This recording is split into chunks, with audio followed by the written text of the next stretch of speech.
السلام علیکم ویورز، آپ دیکھ رہے ہیں اسلامی چینل۔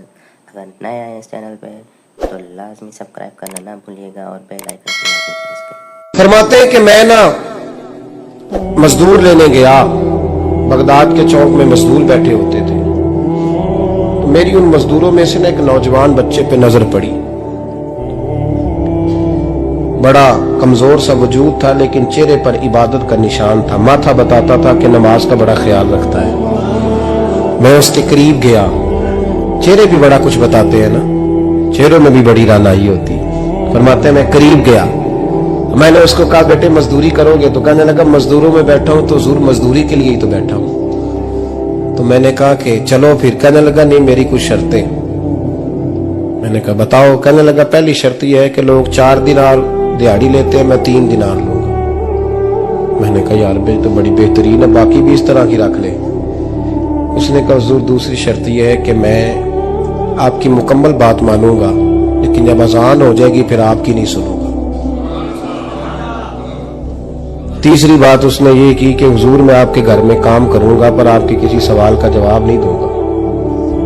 کہتے میں نے کہا یار تو بڑا عجیب ہے، شرطیں تو مالکوں کی ہوتی ہیں۔ کہنے لگا جی بہرحال میں شرطیں لگا کے جاتا ہوں۔ فرماتے میں اسے گھر لے آیا،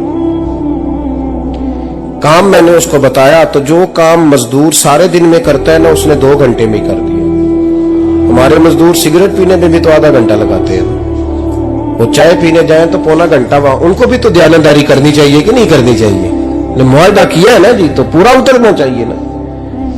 کہتے 2 گھنٹے میں۔ اب کام جب بندہ شروع کراتا ہے تو کام اور نکل آتا ہے۔ کہتے کام میں نے اس کو اور بتا دیا، وہ کرنے لگا۔ اس نے مٹی نکال کے رکھی تھی باہر رستے میں، تو اذان ہو گئی زور کی، اس نے وہیں کدال چھوڑی کئی اور چلنے لگا۔ تو میرا بیٹا کہنے لگا اس کو ذرا برابر کر دو۔ کہنے لگا چپ کر جا، تیرے باپ سے بات ہوئی تھی، جب اذان ہوتی ہے تو میں کسی اور کی نہیں سنتا، صرف اللہ رسول کی سنتا ہوں۔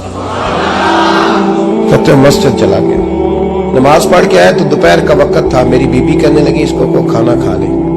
کہتے ہم نے کہا کھانا کھا لو، تو کہنے لگا میں نے روزہ رکھا ہوں، رمضان بھی نہیں تھا، نفلی روزہ رکھا ہوں۔ فرماتے ہیں شام ہوئی، میں نے 3 دینار دیے تو میں نے کہا تیرا نام کیا ہے؟ کہنے لگا میں نے آپ سے کہا تھا میں کسی سوال کا جواب نہیں دوں گا۔ کہتے وہ چلا گیا۔ اگلے دن میں پھر لینے گیا اسے، کام کچھ اور نکل آئے تو لوگوں نے بتایا وہ صرف ہفتے والے دن آتا ہے۔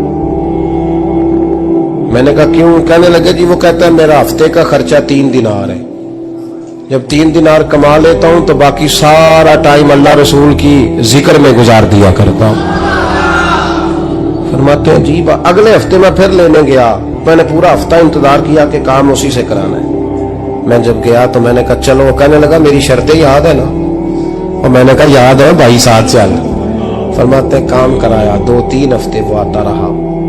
ایک ہفتے میں گیا تو لوگوں نے کہا حضور آج نہیں آیا، کیوں؟ کہنے لگے بیمار ہو گئے۔ کہاں گھر ہے؟ کہنے لگے بغداد کے قبرستان کے پیچھے جو کچی آبادی ہے اس میں رہتا ہے۔ فرماتے میں گیا، دروازے پہ دستک دی تو کہنے لگا حضور آپ ہیں؟ دروازہ کھولا ہے، آ جائیے۔ فرماتے میں اندر گیا تو میں نے کہا تمہیں کیسے پتا چلا میں آیا ہوں؟ کہنے لگا حضور اللہ والے ہو، آپ نہیں آنا تھا، ورنہ امیر تو غریبوں کا پتہ لینے کوئی نہیں آتے۔ کہتے میں قریب گیا تو کہنے لگا میں آپ کا انتظار کر رہا تھا، تیز بخار ہے، تپ رہا۔ جیب سے کچھ پیسے نکالے، کہنے لگا یہ پیسے رکھنے۔ ایک انگوٹھی نکالی، کہنے لگا حضور آج رات کو میرا انتقال ہو جائے گا، ان پیسوں کا کفن خرید کے صبح جنازہ پڑھ کے مجھے دفن کر دینا، اور جب دفن کرو تو یہ انگوٹھی لے کے عصر کے بعد ہارون رشید کے پاس جانا،